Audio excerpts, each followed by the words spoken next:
evening and welcome to Writers on Writing. I am your host, Dr. Brenda Greene, and we come to you every Sunday and give you, our listening audience, an opportunity to hear writers from the African diaspora talk about their work, their craft, and their lives. We are coming to you from the studio of Medgar Evers College over the airways of WNYE 91.5 FM. I am the Executive Director of the Center for Black Literature and Director of the National Black Writers Conference. And I'm very pleased to have with me on the telephone Professor Craig Stephen Wilder. Welcome, Professor Wilder. Thank you. I'm glad to be here. Yes, it's very, very exciting to have you. Just to share Professor Wilder's background, he is a professor of American history at the Massachusetts Institute of Technology and has taught also at Williams College and Dartmouth College. He's also the author of A Covenant with Color and in the Company of Black Men. And he has been featured on the documentary The Central Park Five. His most recent wonderful, compelling piece of research is Ebony and Ivy, Race, Slavery, and the Troubled History of America's Universities.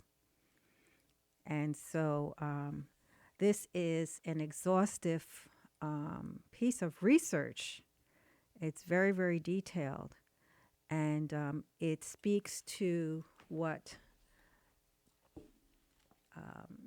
Martha Sandwich at Princeton University says of this book. With deep and imaginative research, Craig Wilder persuasively shows all that early American universities, North and South, were involved with the institution of slavery. Slavery infected every aspect of American life, and universities were never removed from the contagion. Like banks or insurance companies, southern plantations, or northern textile plants, they profited at the expense of the enslaved. This is truly an eye-opening book, and it was very eye-opening for me, too. I knew about the remnants of slavery and the connection between slavery and colonialism, but there are some details here that I was not aware of.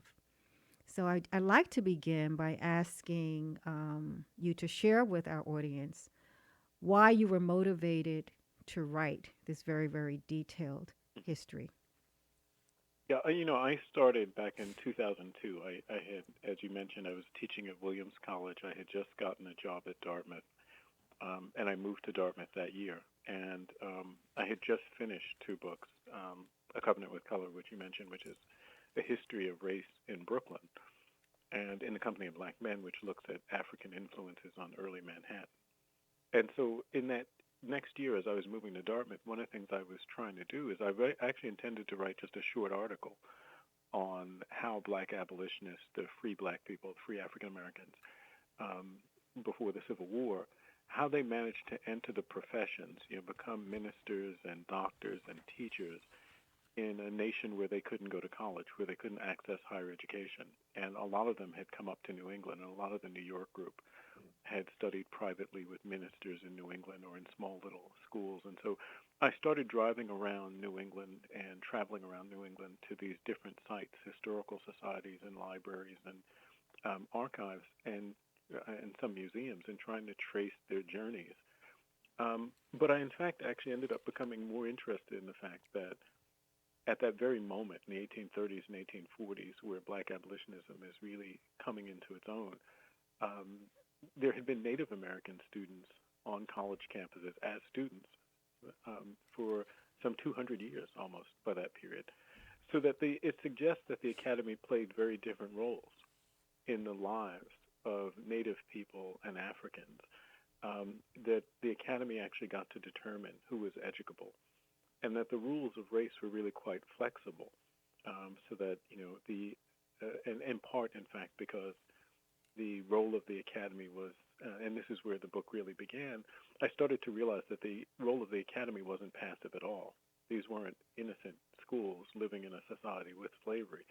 These were colleges and academies that were feeding upon the slave regimes, that were using it but were also engaged in the project of defending slavery and perpetuating it, providing its moral and its intellectual justifications. And so slavery gave rise to the academy, and the academy became, in fact, a vigorous defender of human slavery. Right. So if you go back, you were first intrigued by the number of Native Americans who were intertwined in this. Can you tell us a little bit more about that? Because that was something that I found of interest. I had not realized how many Native Americans were really kind of the first ones who were subject to that exploitation and who were made part of this push for advocating the enslaved and justifying Christianity on a different irregular moral ground. Right. Yeah, and I think partly because I was at Dartmouth, this became more apparent to me. At least the question became more immediate to me, and it needed to be answered. And Dartmouth Origins, the Reverend Eleazar Wheelock founds Dartmouth in 1769, but he had spent before that moment most of his career as an Indian missionary in Connecticut, ministering to the Connecticut Indians and running a small school for Indian students in Connecticut. That's where he built his reputation. That's where he learned his craft as a teacher and an educator. And in 1769, he gets a charter to build a college up in New Hampshire, and he arrives the following year. And so in part because I was at Dartmouth, and Dartmouth's early history is in part Native American history. It's in large part Native American history. It's the story of the extension of Christian and English education to Native people. I started to look at that, and I wanted to really come to understand, what was happening in those schools and why. And so I traced back really to the much earlier period, to the very beginnings of the American colonies, the first colleges that we build. And I think there's several sort of intriguing things that you learn when you look at them. In the Spanish colonies in New Spain, Mexico, and the Spanish Caribbean, Peru and Colombia, in New France, the Catholic colonies in northeastern Canada. We're launching and building universities and colleges for the purpose of educating and converting Native people to Christianity. In the early part of the 16th century, in the early 1500s, this project begins, almost as soon as the Europeans arrive. In the English colonies in Virginia and then in Massachusetts, within a decade of the arrival of the first English settlers, colonists, they're attempting to build colleges.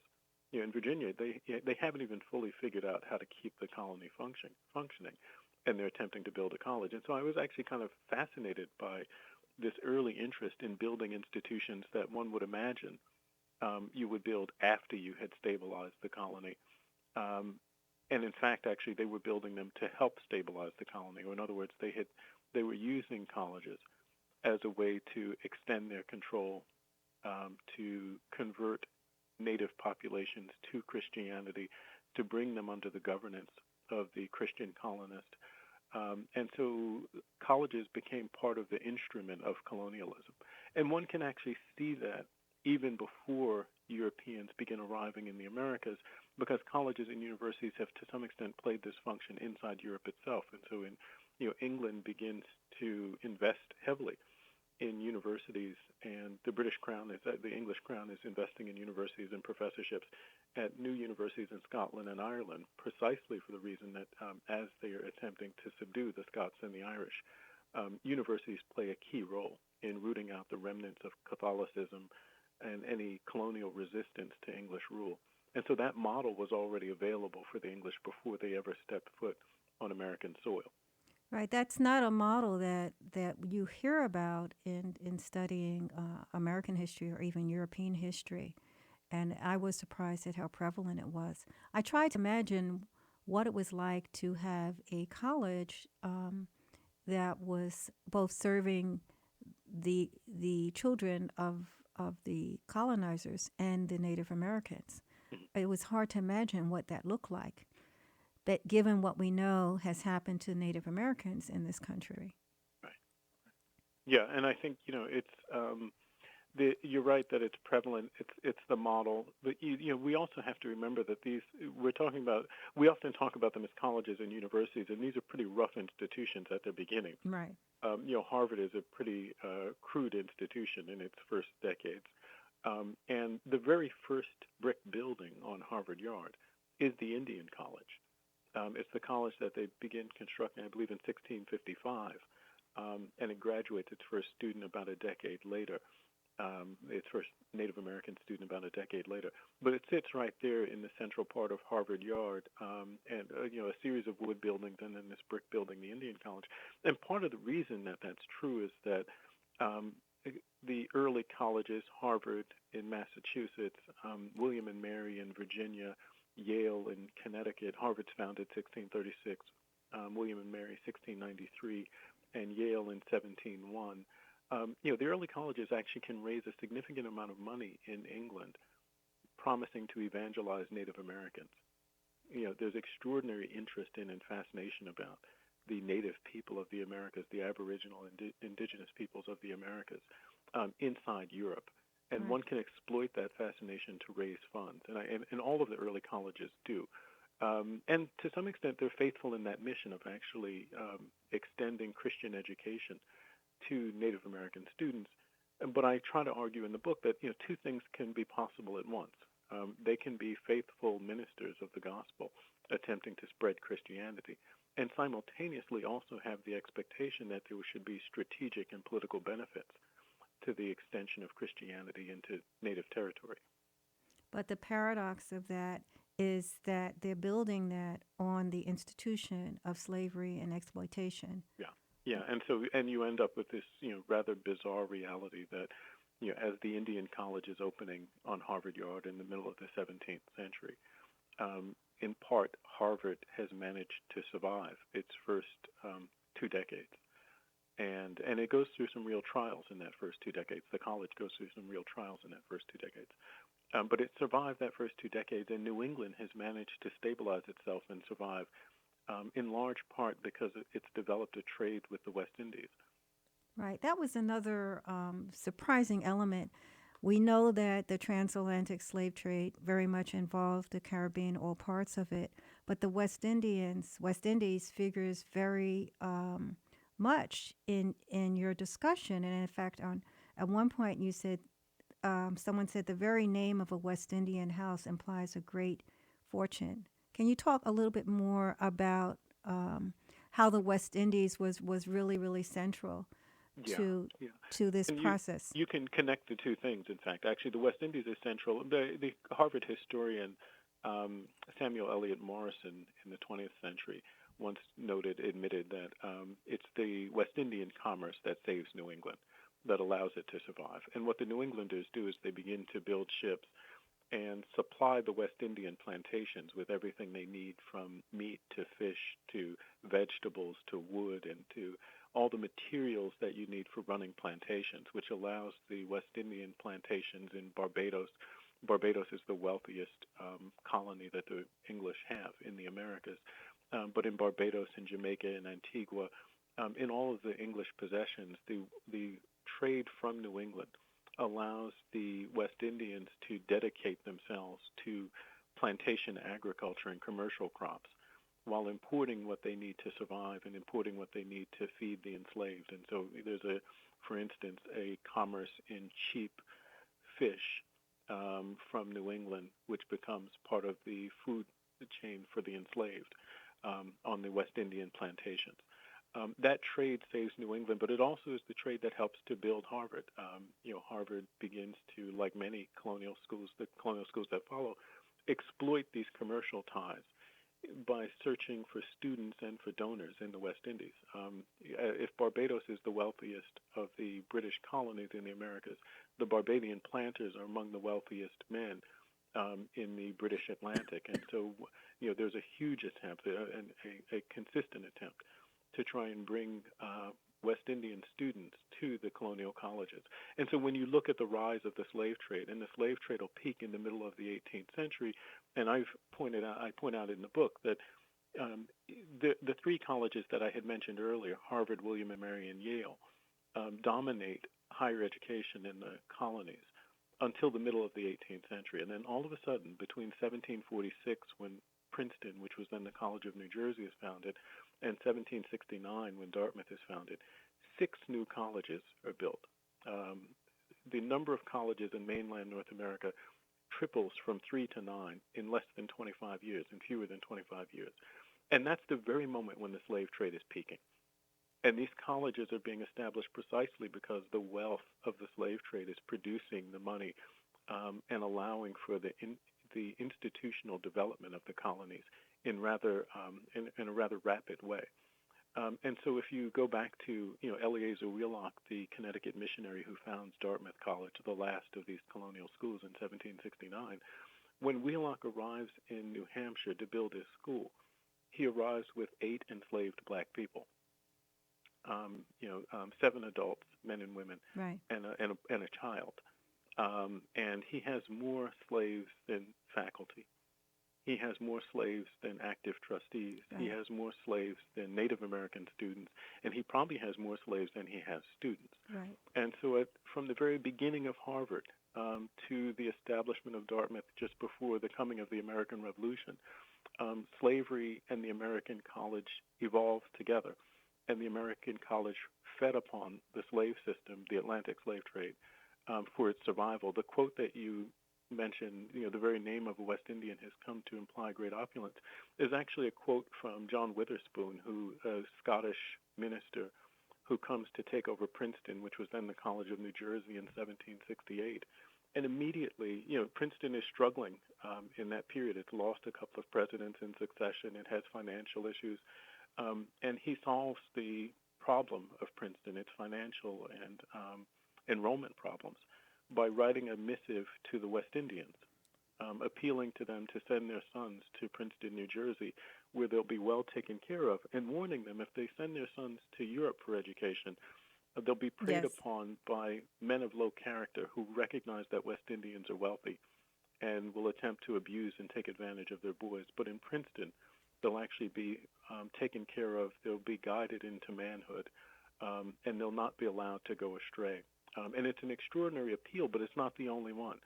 The colleges that follow Princeton, Columbia, which was then King's College, the University of Pennsylvania, which was the College of Philadelphia, Brown, which was the College of Rhode Island, Rutgers, which was Queen College, and Dartmouth, all make appeals to the West Indians for money. And they all send ambassadors off to England looking for absentee West Indian planters who might become donors and sources for students, or wealthy royals who might help to support their projects. And so the West Indian tie actually continues right through the 18th century, and in part it's actually intensified by the rise of the slave trade in the 18th century world. Right. But I'm, just going back to a statement you made earlier that within these colleges, you end up having West Indian students who are the sons and daughters, or mostly the sons of those the plantation owners, and then you have those who are enslaved, and then you have the Native Americans. So it's quite an interesting mix. Yeah, it's absolutely bizarre. Yes. When you really think about it, I was down at I did research at William and Mary in Williamsburg, Virginia, multiple times along the way of doing in the process of putting the book together. And on one of the occasions, I think it was the last time I was down there, which was probably about 3 years, down there doing research, was probably about 3 years ago. I was in the archive, and I was noticing something really for the first time. I had collected a lot of information on William and Mary, and I had gone through a lot of manuscripts and diaries and student letters and notes of the professors and the trustees and all the minutes of the trustees and all that. But I was actually attempting to figure out the percentage of students who brought slaves to campus. At William and Mary, you could bring a slave with you. A student could bring a slave with him, a personal slave with him, as long as he paid a fee, basically a fee for the room and board of the slave. And about probably 10% of the students do. And so in the years that Thomas Jefferson was a student at William and Mary, when Thomas Jefferson was there, which is basically 1760 to 1762, about 10% of the students actually bring slaves to campus and have their slaves on campus with them. The college also owns dozens of slaves who are used to actually work the various buildings and take take care of the grounds and provide all the services for the students and the faculty. And in fact, in a single year, at one point, the college had purchased about 17 people in just 1 year to add to its workforce of enslaved people. But as Jefferson is there in 1760 to 1762, about 10% of the student population is also still Native American. And so Thomas Jefferson was at William and Mary when Native American students were in Bradford and Hall, which was the Indian college, which sits right at the heart of the campus, and when enslaved people were ordinary in every aspect of college life. And so you have this bizarre sociology of the campus, of the enslaved, the colonized, and the white population, the white students, all kind of coexisting in this very unequal and strange world. Right. Well, how do they resolve? I mean, what is the justification they use to resolve this moral dilemma? Would you? Moral? Yeah. Go ahead. I'm sorry. Yeah, I said, now what is? I mean, part of what I kept thinking, how does an educated man, and then we also, of course, had the clergy who were also had those who were enslaved. Yeah. How do they come to establish? And I'm that's a rhetorical question, I guess. This whole moral comfort with bondage.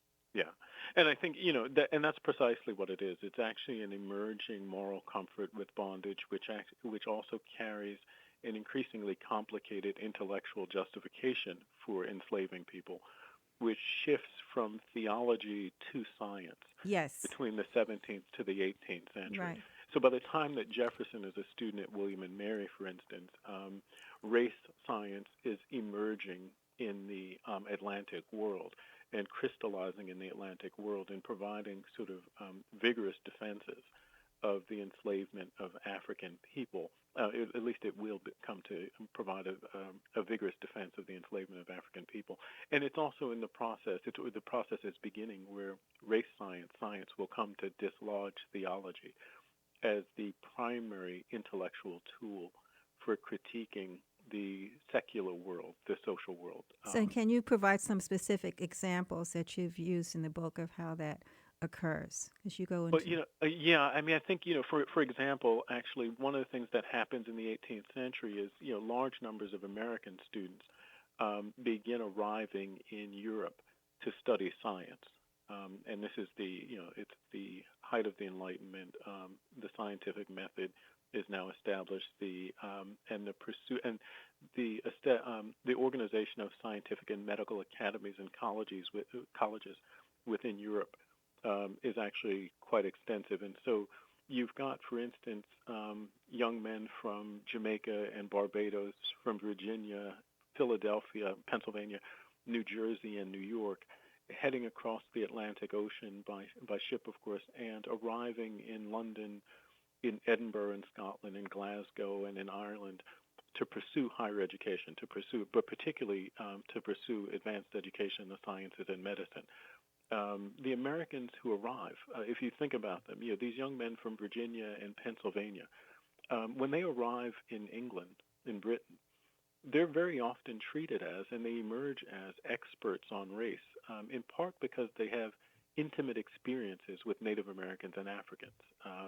Thomas Jefferson is a perfect example of this, although he's not one of the people who crosses the Atlantic for education, for medical school. But as a young man, he grows up on his father's plantation in Virginia on a site that's one of the commercial routes for Native Americans trading to the eastern seaboard. And so Native people are actually coming through the plantation and actually staying there quite regularly. But he's also growing up on a slave plantation. Many of the young Americans who head off to Europe, the Bard and Benjamin Rush and some of the others who I look at in the book, excuse me, many of them actually are coming from families who own slaves. They're coming from slave-holding regions, and they're coming from regions that actually have sort of intimate commercial and other ties with Native American communities. They arrive in Europe, and some of them are giving lectures, for instance, on the course of disease among Native Americans, things they've observed across their lifetime, things they think they know about the way in which diseases affect different populations of people according to the color of their skins and their national backgrounds. They're giving one gives a lecture on vitiligo, what we would call vitiligo, discoloration of the skin among black people, and they then produce dissertations that help to actually establish the science of race in the Atlantic world. And they come back to North America and they establish the very first medical schools in the North American colonies. So the very first one is in Philadelphia at what is now the University of Pennsylvania. And when that medical school begins, it begins in part because the government of the colonial government has transferred the corpse of a black person to the medical professors so that they can actually begin doing medical dissections and public autopsies in order to display the new arts of medicine. Right. I know you talk about the robbing, the grave robbers, and Yeah. even the robbing of the African burial ground, which we Yeah. have here in New Yeah, York City. Columbia University, King's College at the time, it's the second medical school in the North American colonies is established at King's College, now Columbia, New York City, and the college actually rents its medical school space, its laboratory and surgical lab spaces at New York Hospital, which is directly across from the African burial ground, then called the Negro's Burial Ground. And there's quite a contest over the next decade in which the black population of New York is attempting to protect the corpses of black people buried in the burial ground from the raiding of the students and others who are sort of body snatching, or the term that becomes popular is resurrecting. Right. Well, I cannot believe it, but we're almost done. But I think one of the things you really, really do, what you really, really do well is I kept thinking about you just follow the money. And then the money, you Yeah. follow the money, which is linked to the slave economy, linked to the merchants, and linked to the founding of many of these institutions, and then becomes institutionalized through Christianity and this whole race science. I mean, I think a challenge we've had is how do we get this story out? How do we get this story out to young people? How do we get it out in our colleges? What are your thoughts on other things we can do to get this story out? Yeah. Well, let me say, I think you're absolutely right about the first part. The follow the money part is the book really ultimately the takeaway lesson of the book is actually how central slavery and the slave trade were to the rise of the American colonies, and ultimately to the rise of the United States. And I think looking at universities, at colleges, simply gives you a new way of understanding that relationship. And in getting the word out, I think ultimately, the challenge for students, the challenge for young people, is really that we have to wrestle with this history honestly and openly. When I started the book a decade ago, there've been these moments along the way where I had to think to myself, who will the audience for this book be? Yes. And does that actually matter in the way that I'm going to write it, in the way that I'm going to tell the story? And ultimately, I had to decide I just needed to be honest to the facts, and when the story, when we understand more about the role of the college in the colonial world by looking at the lives and the experiences of Native American people, then my job as a historian is to put that story at the front. And when we understand it by looking at the lives of enslaved black people, my job is to put them at the front. But I'm also, I also write about indentured servants from Europe and the way that these colleges actually invested in the trade in indentured people. And so when I think about getting the story out, I think really what we need is an engagement, a re-engagement with history itself, and a more open public dialogue about a difficult story, but a story that ultimately will bring us to a better place and a better understanding of ourselves. Thank you so much, Craig Wilder, Professor Wilder. Thank you for sharing your thoughts, your findings, for writing this important book. I want to encourage our listening audience to pick up Ebony and Ivy. This is a book that you can put at your table that you will have to go back to. It's not a one-read book. It takes several readings and reflections. Ebony and Ivy, Race, Slavery, and the Troubled History of America's Universities by Craig Stephen Wilder. This has been Dr. Brenda Greene, Writers on Writing. Thank you for tuning in, and come back next week.